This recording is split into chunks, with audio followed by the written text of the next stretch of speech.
Hey YouTube, this is Southern Prepper 1. I would talk about our steer. The steer was born here. It was actually a bull. It would have been a bull. But we did not have a need for a bull. So we fixed it and it became a steer. Now, we just put it in the freezer. About 3 weeks ago. But this is what I'm worried about. That was a big job. This is what we had to do ourselves. We're in the process when we get some concrete poured. Inside this big metal building, we will have our own butcher shop. I have purchased all of the equipment from everything, from bandsaw to grinders to everything you need to do the meat. But I want to talk about the average person's going to be very hard to do it. So this cow, we call it Spike, this steer, was 15 and a half months old. I think normally for the commercial market, they might let him go longer. I'm not sure. But Spike was on mama's milk the whole time. So Spike, I have never tasted anything close to this quality of steak. Because, you know, if you get steak in store, it's not on mama's milk. The meat is unbelievable. You could really buy this quality of meat in the store. It costs you way too much. 25 bucks a pound, probably more. But when you do it on the homestead, it's not a problem. So we dispatched Spike. What did we have to do? We had to skin it, we had to gut it, and we cut Spike in half. Now, if I'm offending you because you are an animal lover, I'm sorry. We raise animals to eat here. We treat them very humanely. We treat them very well. And then when it's time, we consume them. So I know what's going into my grandbaby's belly. No chemicals, nothing, no garbage. And you can tell the difference. You don't even need to cut the steaks. You can sort of just pull it apart. Unbelievable. I have never had a steak, even in a very, very expensive restaurant, that tasted like this. So that's a huge plus. But let me tell you, what's going to happen in a grid down situation? I will tell you, if the electrical grid goes down, I don't know how they're going to process these huge animals because it takes electricity. We had to lift ours with my excavator, and that's like a 15,000 pound machine, and it had to lift it up as high as it can so we could process this thing down and get it cut in half, wrapped in a tarp, and we ran to he's a butcher, professional butcher. He's been doing it for over 30 some years, but he's retired. I think he said he only does like 4 cows a year. Most of these are just from good friends. Luckily, he has a friend that we know, so that's how we got in on this. Nate has worked with this butcher a lot, and the purpose of working with him is to learn. Nate was going to do this whole cow himself at the butcher shop. The problem was he wanted to let it sit a lot longer. He wanted at least minimum of 1 week hanging in his cooler, and that put Nate into time where he had to go to drill for the summer drill. So he had to process it, which was very disappointing for me and Nate, because this was going to be the last animal really interning with this guy, and then Nate felt 100% comfortable totally doing it ourselves, which Nate is right now comfortable, but he's learning those special cuts, and that's the important part. So we get the cow over to him, the steer over here, and then we get the meat back. Now, it was only 15 and a half months old, and we got packaged up, and we didn't get like the ribs, so we didn't get any bones really. 420 to 450 pounds. The reason I'm not 100% sure is because when he packs the hamburger, they weigh anywhere from 1 pound to like 1.5 pounds. So that's why he said, it's probably closer to 450 because he didn't measure or weigh each one. He just said that's a pound. So my calculations probably really close to the 450 instead of the 420. So we got 450 pounds of meat from this cow, this animal. What I am worried about if we go into a grid down situation, a collapse situation, no electricity situation, these processing plants that do cows will not be able to do them. They got so much mechanical advantages, conveyors, lifts. You just can't move a huge cow around. If we did not have an excavator, I have no idea how we could lift it. We do have a tractor, but it's only got like 1,100 pound capacity on the lift on the bucket. And it would be actually a little bit, it'd be too scary. You'd never be able to lift it up as high as we need to, because this is a big animal when you hang it. So the availability of good quality meat in grid down is going to collapse. First of all, they won't be able to refrigerate. They won't be able to ship it. So I think for the small homesteader, prepper, survivalist, if you're going to process cows, you got to get set up right now, learn how to do it. First of all, it's going to be easier, and you don't have to waste any meat. But how are you going to hang your cow for a week? The reason he definitely said a week or more on ours is because of the fat content. Right now we have to milk our cow because the baby's gone. So we're getting anywhere from each milking, 1 in the morning, 1 in the evening.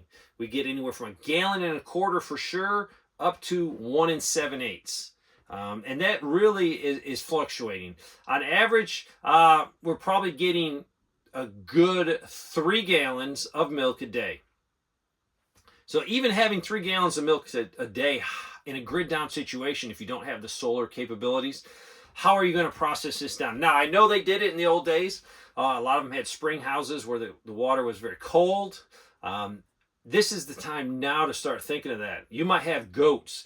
And really, I highly recommend goats over cows any day. Just the cow is too big. Plus, if you only have a couple cows and you lose one, that is financially devastating to you.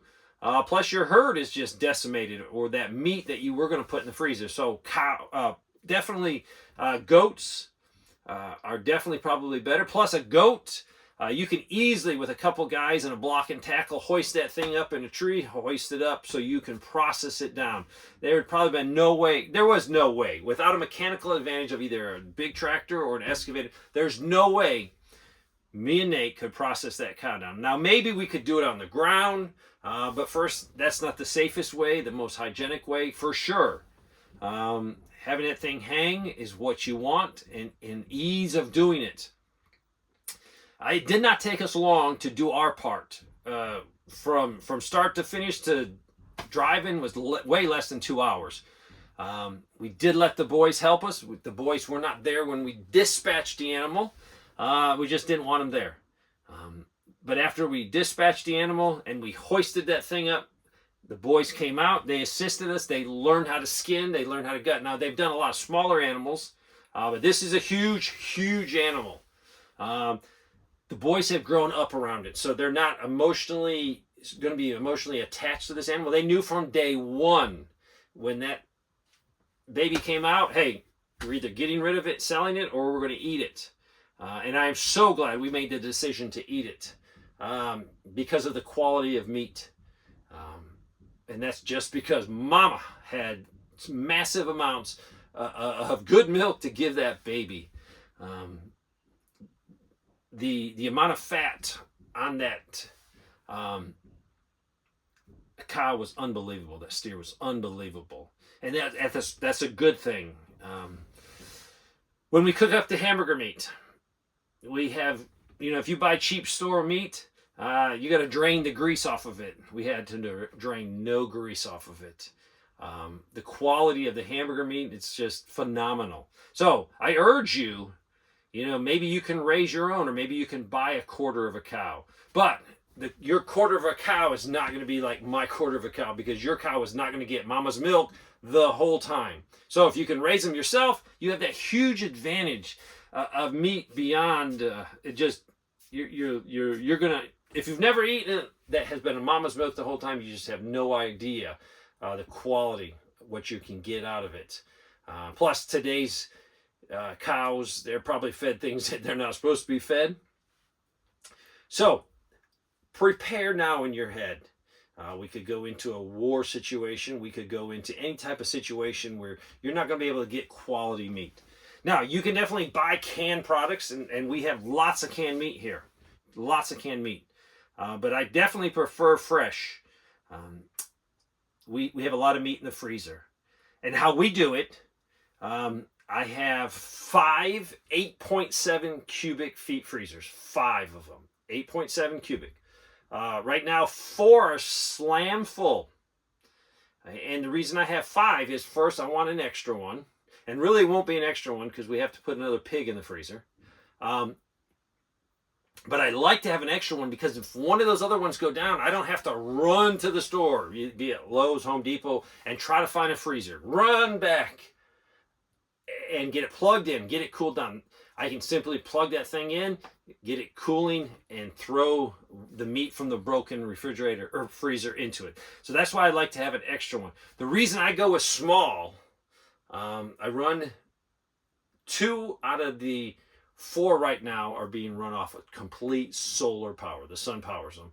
Eventually, I'll have all of them moved to one location down here, and they will all be running off of solar. I take a risk in storing a lot of meat in the freezer. That means I got to keep power to it. And that's why I have many redundancies, because I want that. That is a key point of food for my family and for Nate's family, is those freezers.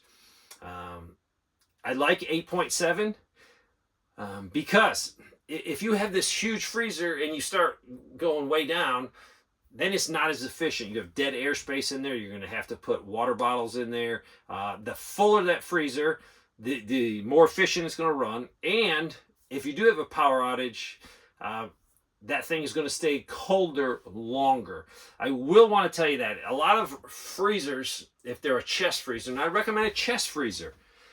We do have one upright that's in the house, and that's Becky's everyday freezer. So we take stuff out of the other freezers and I move it into her. I think it's like 12, 13 cubic feet. Very energy efficient. That one was recommended by Mr. Off Grid. And that's how we do that. So I liked it because as I use up food, I can condense it down and keep that freezer 100% full. Remember, on my chest freezers, I've noticed that if you lose power, the top, because cold will fall, the top stuff is more vulnerable. So if you got really expensive meats, I would put them in the bottom. And if you got any of those little bins that just sit in there, put things there that, are more, not as expensive. Or if you're going to lose them, those will be the first ones to lose. Or maybe it doesn't matter. Like I have a lot of nuts that I freeze nuts, walnuts, pecans, all that good stuff. And if those are on the top, they could take a little bit of thawing out and still being good compared to really good quality meat. So, was it worth raising a cow on the property for me? 1,000%. No questions asked. No questions asked. Was worth it. A lot of work.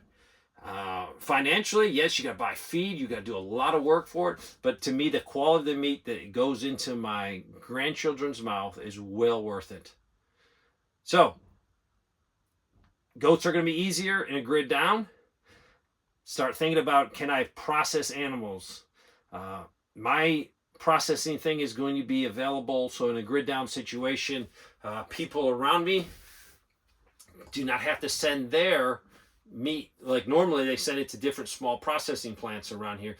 And really it's hard to get into those places. They're backed up and really more and more are going out of business. And that is nationwide. We have a lack. I think that should be number one concern. That should be a national security issue. Putting small processing plants spread out throughout the country. So if we have to go to a subsistence living or small-scale farming to keep people fed, we'll have those resources available to process meat. There's no really big secret about processing meat. Nate has become very good at it. He's still learning. Every time he does a new animal, he learns more. But having some basic equipment so you can take some of that meat and grind it up into hamburger, all kinds of things. And also the ability to preserve it. Yeah, there's a lot of ways people say smoke it and salt it. I think freezing is the best if you have the ability to keep power running, and that's solar. EMP might take that out, but we've worked out some backups to the backups to the backups to keep that running. So, very successful raising a cow. Enjoyed it. Some people said when they heard I was getting rid of the cow, how can you do that? They were really, some were upset. I didn't make it a big point to them, but it was sort of funny because these are the same people that buy meat, that consume meat, eat meat. I almost wanted to tell them, you know, it's sort of hypocritical for you to say, yeah, why are you going to kill your pet? It's not my pet. It was raised. Now, it'd be different if these people that were telling me these things did not eat meat at all, but every single one of them eats meat, loves meat, consumes meat. We just do it ourselves. So there's no difference. Try not to get emotionally attached to your animal. I mean, I was attached to it, but even the kids were very eager to dispatch this animal and put that meat in the freezer for us to eat. So I hope this helps. Thanks for watching.